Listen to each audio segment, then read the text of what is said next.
Hello friends, welcome back to the channel. It's been about a month since Tears of the Kingdom came out. I've finally finished the main storyline, which was in itself amazing. We'll talk about that later. But I just wanted to take some time just to step away from collecting bubble gems to get some fresh air and talk to you guys about the timeline with Tears of the Kingdom, because I know it's a hot topic at the moment. I've seen a ton of videos, well, I've seen the thumbnails. I haven't watched any because I have my own thoughts. I don't want to be corrupted by what other people are thinking, and then after I post this I'll go and watch them and see if this idea was unoriginal or if I'm onto something that no one else has thought of yet. So if you stick with me, we're going to go on a bit of a journey, but I think I've got a very steady foundation for where these two games, Breath of the Wild and Tears of the Kingdom, both sit on the timeline. Just going over my credentials for timeline discussions, I've only made 4 videos in the past about timelines. One of them was about Skyward Sword, and then the other 3 were about Breath of the Wild, but only one of those was post Breath of the Wild's release with the full context of the game. And in that video, I kind of borrowed some stuff from my Skyward Sword theory. You see, Skyward Sword, if you haven't played it yet, is a game where the final boss battle takes place like 10,000 years in the past, where Link travels back in time to defeat Demise, otherwise known as the Demon King. This guy looks kind of familiar if you've finished playing Tears of the Kingdom. Once he defeats Demise, he absorbs his residual consciousness into the Master Sword and leaves that in the past in the pedestal. Demise also reveals that there is a curse of resurrection, that he will come back again and again. And then in the future, in Skyward Sword, where Link had already defeated the Avocado version of Demise by making a wish with the Triforce, Link reappears with Zelda. They come down from Skyloft and settle on the surface and create the first kingdom of Hyrule, as we're led to believe. And the Master Sword is paradoxically there as well, which we now know the Master Sword can travel through times. There's going to be a lot of spoilers for Tears of the Kingdom, by the way, so if you haven't played the game, I don't know what you're doing here. But go do that. This theory with the Master Sword being left in the past with Demise and his residual consciousness, I originally said that spun off into its own timeline, which was Ocarina of Time, and then the timeline split that we know from past Zelda games. And then the future, the exciting time where Link was settling on the ground with Zelda thousands of years in the future after that. I believe that was Breath of the Wild's timeline, but that Breath of the Wild happened before the main story of Skyward Sword started. I don't know what I was really thinking. It made sense at the time, but with context, I think we need to revisit this and just slightly adjust things a little bit. Let's start with Ganondorf. This guy has been giving everyone trouble because as far as the timeline goes, Ganondorf in Ocarina of Time, Wind Waker, and Twilight Princess has always been the same person, albeit at a different point or different points of his character arc. Wind Waker, we've spoken about this a lot, he seems almost redeemed as if he's acting out of necessity rather than malice, whereas in Twilight Princess he's still very similar to his Ocarina of Time version, where he's just seeking power in a kind of cartoon villain kind of way. And then we might as well talk about Ganon as well, because Ganon is just another version of Ganondorf once the power of the Triforce of Power has sort of taken over. This is a more primal and based iteration, lacking character and guile, and instead extruding power and ferocity. Ganon only really appears in Ocarina of Time as a one-off end boss, and along the Downfall timeline as well. In terms of more recent games, this character was beginning to drop off in favour of a more refined, antagonistic villain, such as Ganondorf's appearance in Wind Waker, Twilight Princess, and finally Demise in Skyward Sword. So it was interesting to see Ganon appear once again in Breath of the Wild as the main villain, and have Ganondorf basically absent, save for one line of dialogue. It was written that Calamity Ganon once adopted the form of a Gerudo. And that will make this victory all the more satisfying. So can Ganondorf from Tears of the Kingdom be the same iteration of Ganondorf that we see in Ocarina of Time? And the answer is yes and no.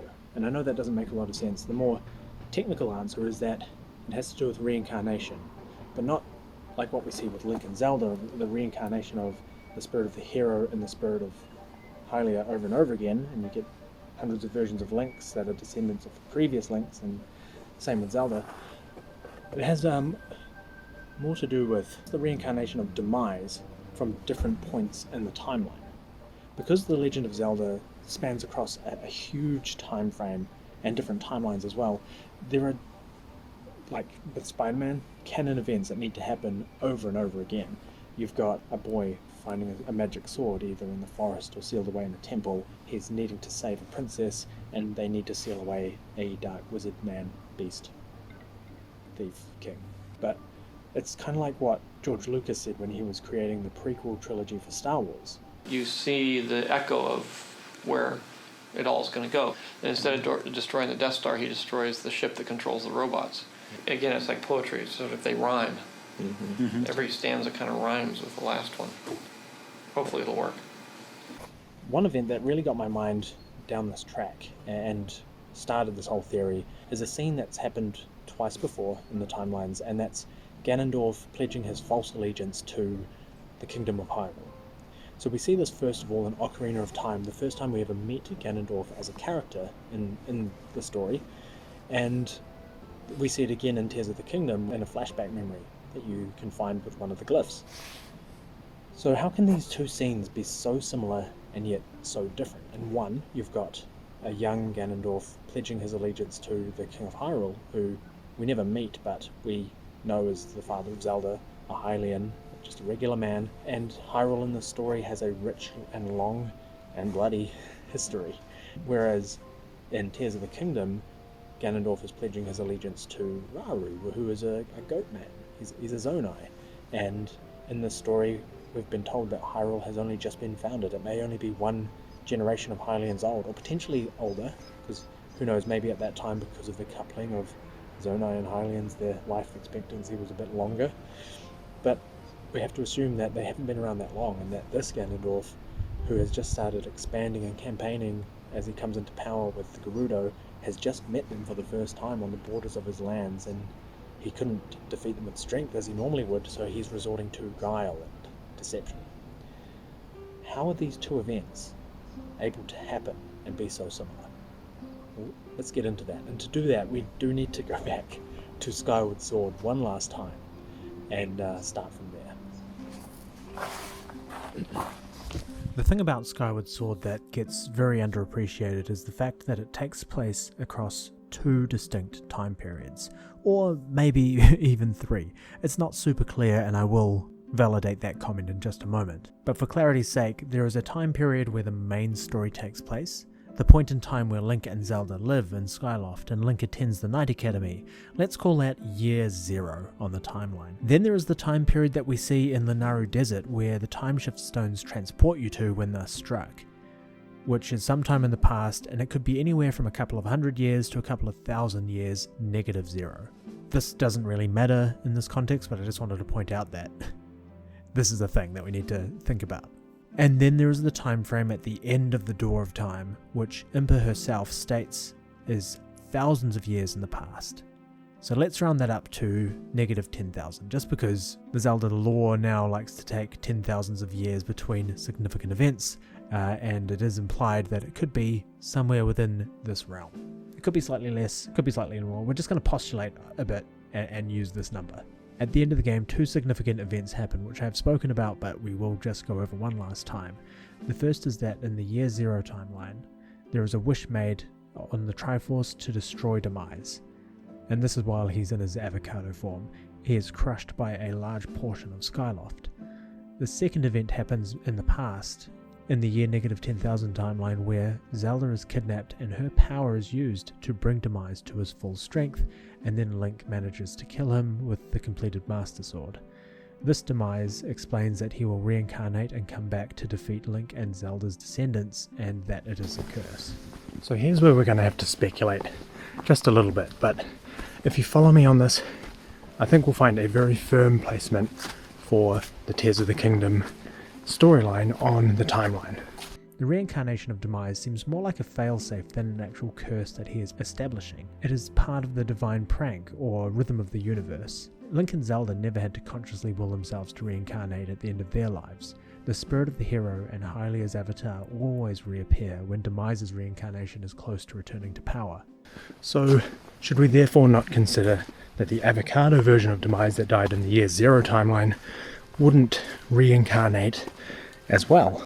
In the Year Zero timeline, Link and Zelda settle on the surface with Groose and his buddies, and we see what was once the Goddess Sword, now rechristened as the Master Sword, completed and enshrined in the Sealed Temple.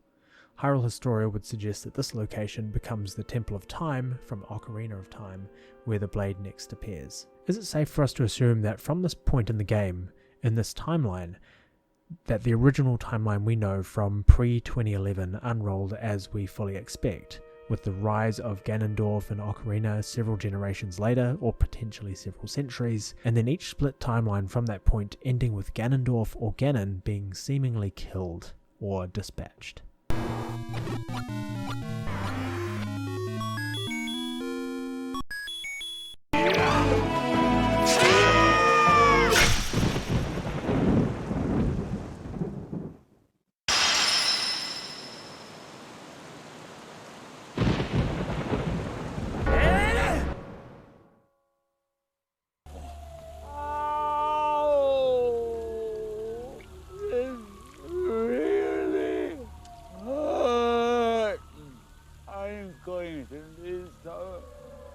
Ice cream. Yeah, well, don't worry.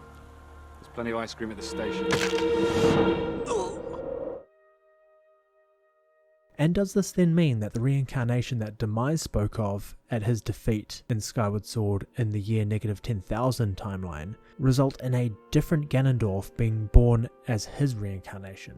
The first for this timeline, a similar duration after Demise's downfall, but much earlier in the overall timeline, if we're counting years before Zero in the Skyward Sword canon. While there are several hints about this, two of the most promising that I've found relate to the swords that you can find in Tears of the Kingdom. The first is gifted to you by the goddess statue in the Forgotten Temple. She rewards Link with a version of the goddess sword if you receive a blessing from one of each of the 3 dragons and take them to one of each of the 3 fountains. This sword was forged into the Master Sword and Skyward Sword on a different timeline. That completed Master Sword was transported to the past and left in the pedestal with Demise's residual consciousness inside to eradicate his evil, so it would make sense that in this timeline there was another Goddess Sword that could be tempered into a new Master Sword, similar to how in A Link Between Worlds there was more Master Ore in Lorule to reforge the Master Sword with. The Goddess Sword in this timeline is called the Silver Sword, and it would have been interesting to give the players an option of making a completely new Master Sword or seeking out the old Master Sword as a way forward with defeating the main storyline, but I can see why they went with just the latter for the story's sake. The second sword I mentioned is called the Dusk Claymore, which was previously known as Ganon's Longsword. This blade was first seen in Twilight Princess and was used by the sages in the Child timeline in a sort of ritual to either seal or execute Ganondorf for his uncovered treachery. In Tears of the Kingdom, this blade was enshrined by the sages of old according to the story and stored for the hero Link to discover. Clearly in this timeline it was never used for such a ceremony. One last point I'll bring up is something said ceremony from Twilight Princess is trying to emulate: the Imprisoning War. Originally our understanding of the Imprisoning War previous to Tears of the Kingdom's release was that it was an event that happened following the hero's downfall in Ocarina of Time's downfall timeline. As contrived as that was, it went on to explain the state of affairs in A Link to the Past. So to retcon the Imprisoning War to being the beginning of the timeline confuses the story for both Ocarina of Time and A Link to the Past, as it places that event and the sealing of Ganondorf to a time before Ganondorf emerged in the timeline, so it's just a bit of a mess unless there was a Ganondorf that existed earlier in the past. But if we reel back to what I'm talking about with multiple timelines, the Imprisoning War was one of those canon events that has to happen following Ganondorf's first appearance. Then we start to see a pattern, because we would then have 2 Imprisoning Wars, one on the Downfall timeline and another one in the year -10,000 timeline with Rauru and his sages. And although it's never referred to as the Imprisoning War, we do kind of see this event play out in both the adult and child timelines as well. In the adult timeline, we see Link and Zelda seal Ganondorf away at the very end of their battle in Hyrule Castle, or what remains of it. And in the child timeline in Twilight Princess, we see Ganondorf being sealed away in the Twilight Realm after the botched execution by the sages trying to use the Dusk Sword. If what I'm suggesting is actually accurate and planned out by Nintendo, you could have Timeline A that began at year 0 with the Kingdom of Hyrule being established here, and Ganondorf appearing some 1,000 years later maybe, after Demise was destroyed. The events of his first downfall spiraling this timeline off into 3 separate branches, each one beginning with Ganondorf being sealed away and then eventually re-emerging. And then you'd have Timeline B occurring around 10,000 years beforehand, seeing Demise defeated earlier than he had been on the original timeline, and with his absence the Zonai, a demigod-like race, might have come and settled in the location that would become Hyrule someday. Something seems to have happened that saw the majority of this race decide to leave, and whether by arrogance or pure hubris, Rauru decided to stay and mingle with the humans who had emerged in this new timeline. And from there, the kingdom that was destined to be called Hyrule appeared, and the first Hylians came to be. It is for this reason that when Rauru and Sonia first met Zelda, that they do not know her name. I am the daughter of King Rome of Hyrule, Zelda. What an unexpected answer. We are the king and queen who founded Hyrule after all. Or at least we were the last time I checked. You two founded Hyrule? And you're the king? My name is Rauru. King Rauru of Hyrule. King Rauru? And Queen Sonia?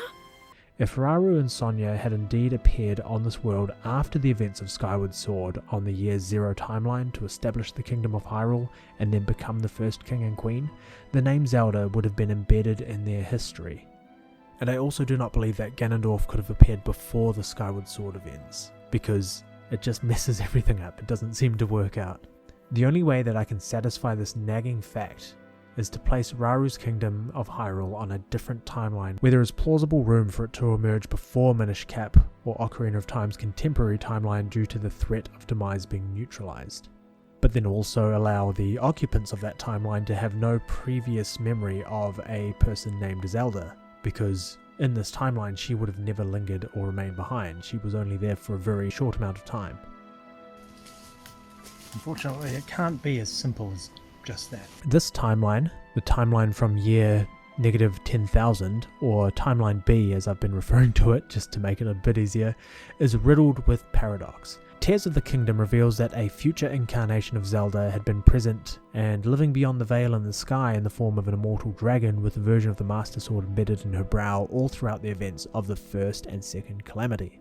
There are spoilers in this, by the way, for like every Zelda game.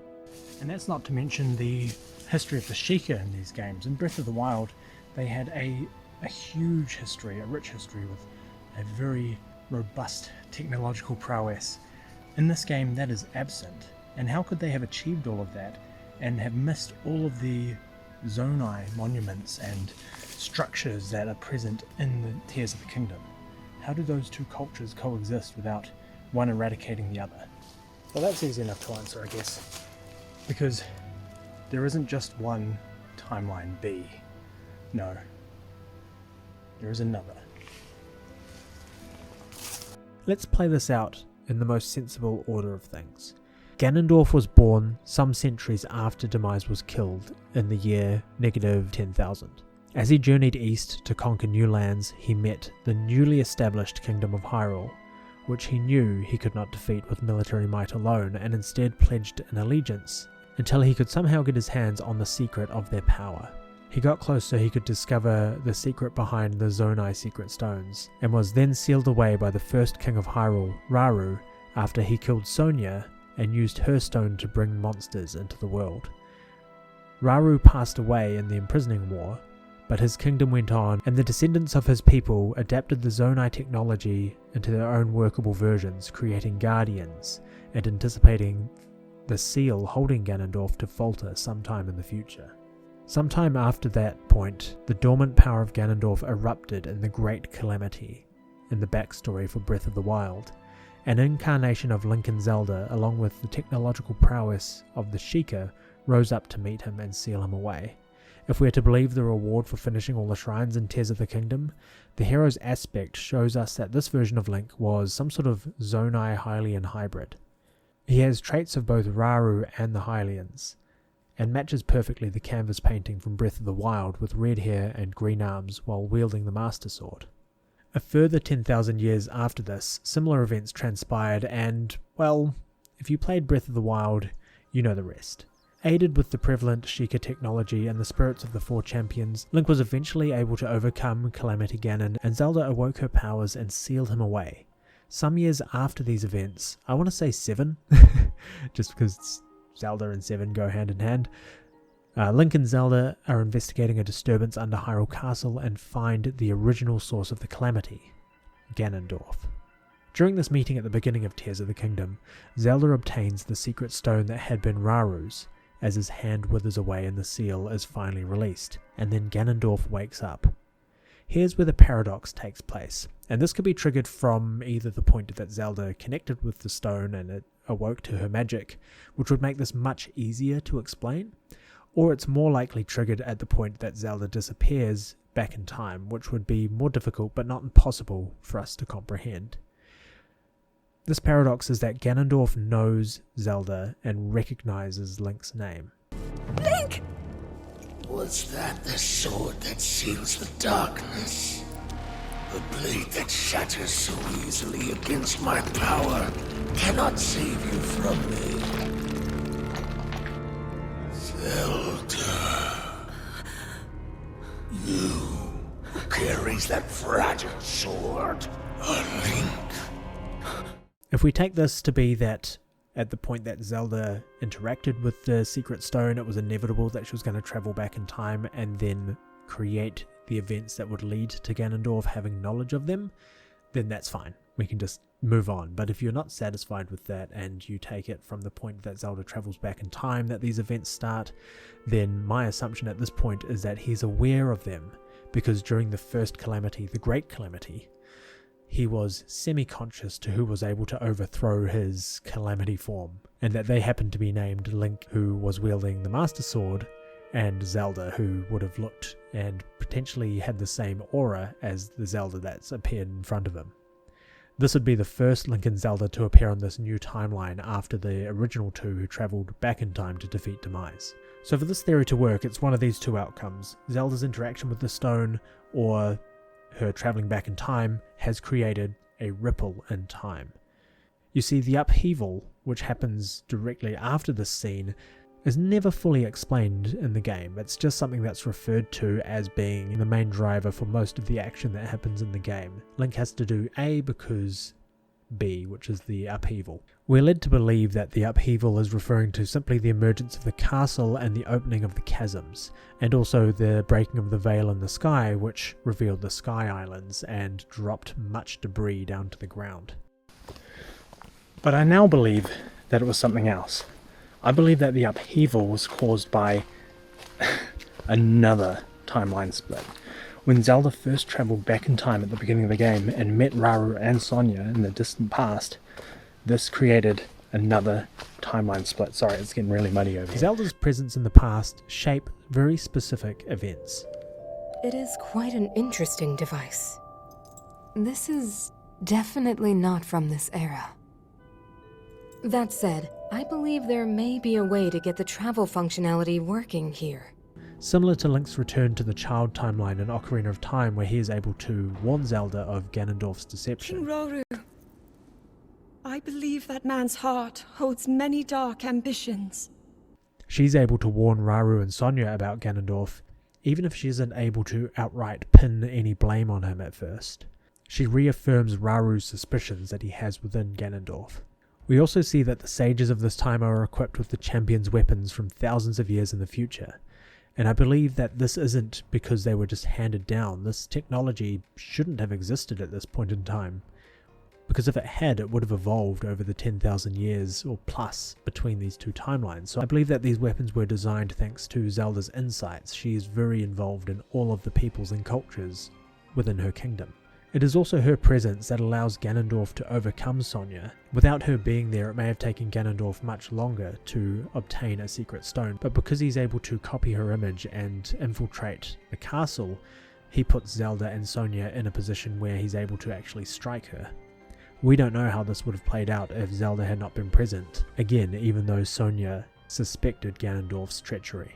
And because this was able to happen, because of the impacts of Zelda and her secret stone, it has moved all the people from where they stood in the current timeline at the end of Breath of the Wild and the beginning of Tears of the Kingdom onto a new timeline as well.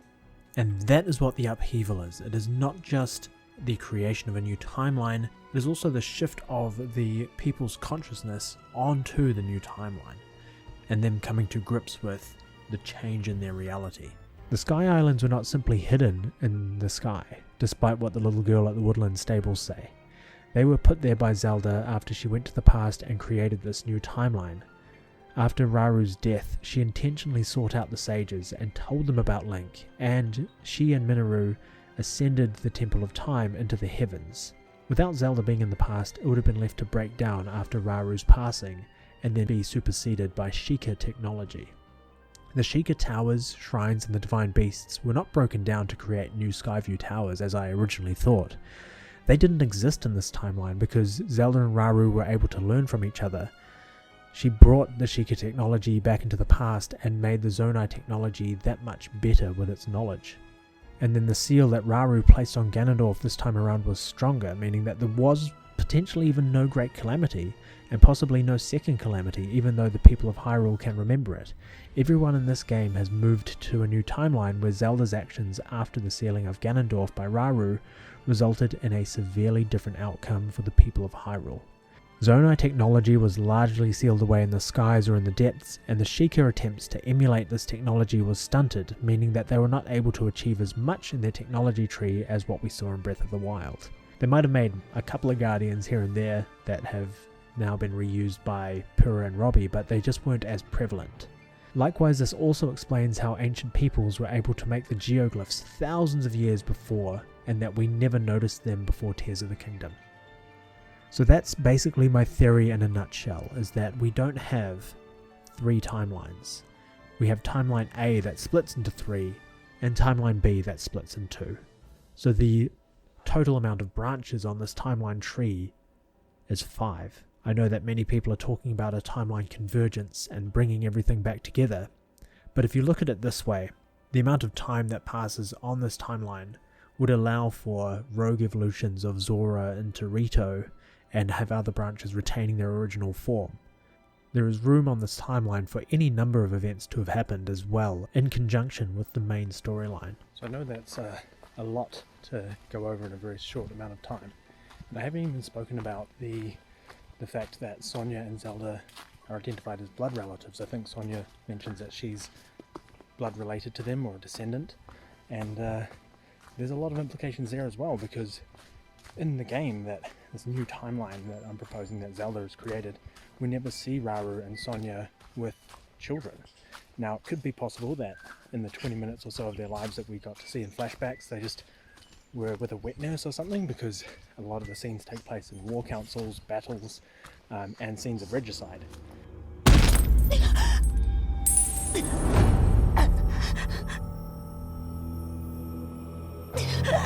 So it is just possible that they're not there.